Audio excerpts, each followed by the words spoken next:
Questions, Inversion in French with FrenchSpanishOnline.com.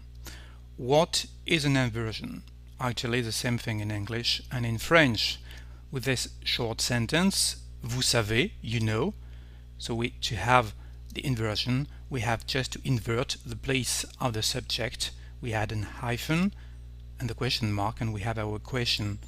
Savez-vous? Do you know? Another example with this sentence, ils sont allés à la plage, they went to the beach, or they have gone to the beach. We invert the subject again, and we have our inversion. This is a question in French, sont-ils allés à la plage? However, it's not that simple, because it doesn't work like that for all the verbs. So here it works fine with the verb to know. Absolutely no problem. We may have the inversion saying sais-je, sais-tu, sait-il, savons-nous, etc. It works. But it's not always like that. Actually, it works fine for the subjects with the blue background. So this one, nous, vous, il, elle, for all French verbs. We may have more example. Tu peux, so this one, tu peux, the inversion works and we say peux-tu. Nous chantons, chantons-nous. Vous prenez, you take. Prenez-vous, do you take? However, for the red background, je and il, elle, on, it doesn't work for all French verbs, and it's what we are going to see because we can actually find some rules to explain how it works with these subjects in French.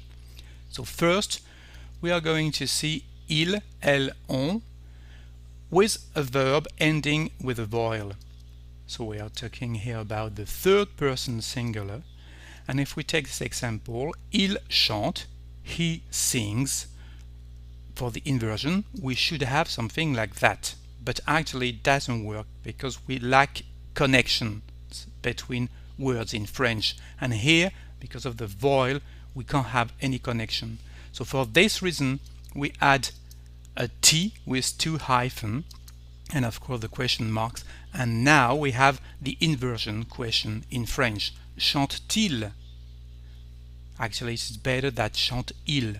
So we have chante-t-il, does he sing, and this is the inversion question. And this is a rule. When you have a verb ending with a voil, you always add a T.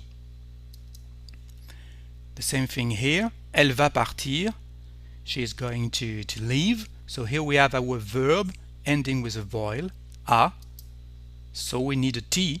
Va-t-elle partir? So we have a T between the verb and the subject and our two hyphens. Va-t-elle partir? This is a proper question, proper inversion in French. A future, on aura, we will have or we will get. Again, aura-t-on? We need a T instead of saying aura-on, which is actually a bit strange for a French speaker. So for the third person singular, and when you have a verb ending with a voil, we need a T. Now the same person but with verb ending with a consonant. Il peut. Well, here actually no problem because we already have a T at the end, so the inversion works fine and we can say peut-il. It works with the verb to know, as you know now. Elle sait, so we can say sait-elle, just a hyphen, and that works. On prend, it also works with this verb. Prend-on? Do we take?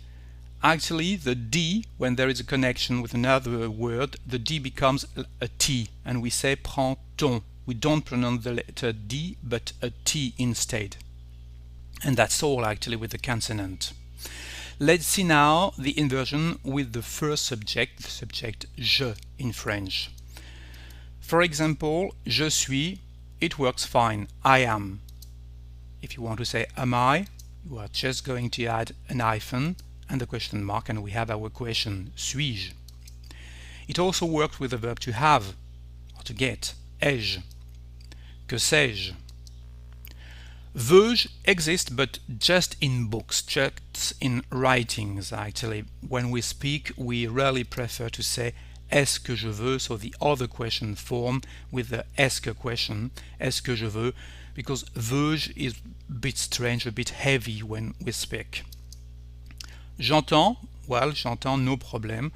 J'entends is I can hear. So qu'entends-je, for example, it works fine.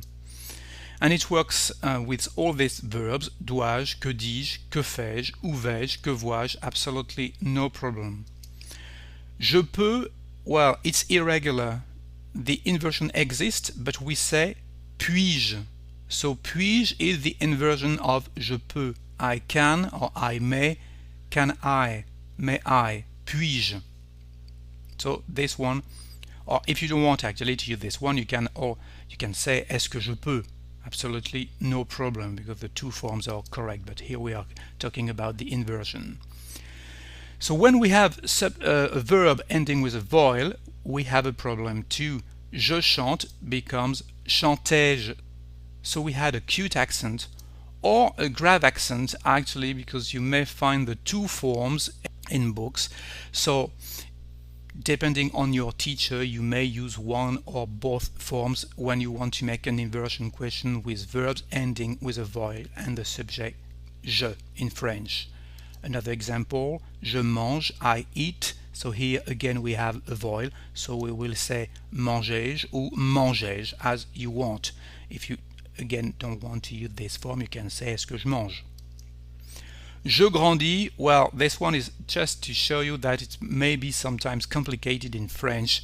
The inversion exists with this form, je grandis, but it is grandissez-je. Yeah, it's a bit heavy, so I think that we would prefer to say est-ce que je grandis, do I grow up? Let's see now inversion when we have pronouns in the sentence. For example, tu le veux, you want it.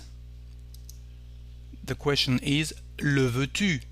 As you can see, only the subject moved to the end of the sentence, le veux-tu. We don't touch to the pronoun or to the group of the pronoun and the verb, and it's a rule. So elle y va, she's going there. So you understand that we are going to say y va-t-elle. So of course we need our T, because this verb ends with a voil, but we don't move the Y and the verb. Vous en prenez, you take some. En is for some here. So again, we are not going to change the place of the pronoun, so we are going to say en prenez and vous at the end. So en prenez-vous. Okay? Let's summarize what we've just seen in this lesson. So you know that there is no problem here for the subject which background is blue. For all verbs in French, we have a problem with je. So sometimes it works and we have a proper inversion, like with the verb to know, sais-je. Sometimes it doesn't work because it's too heavy, so for example you can say est-ce que je peux instead. And we have a problem with verbs ending with a voil. In this case we will say chantais-je or chantais-je as you want. Now with the third person, c'est-il, so when it works no problem. And when it doesn't work, it is because we have a voil at the end of the verb, and in this case we add an additional T with two hyphens, and we have our inversion, chante-t-il, for example. Okay? Is that clear for you now? C'est fini. So thank you for watching these slides with me. If you want to see more lessons, to have more lessons, you can go to FrenchSpanishOnline.com. It's free. Au revoir.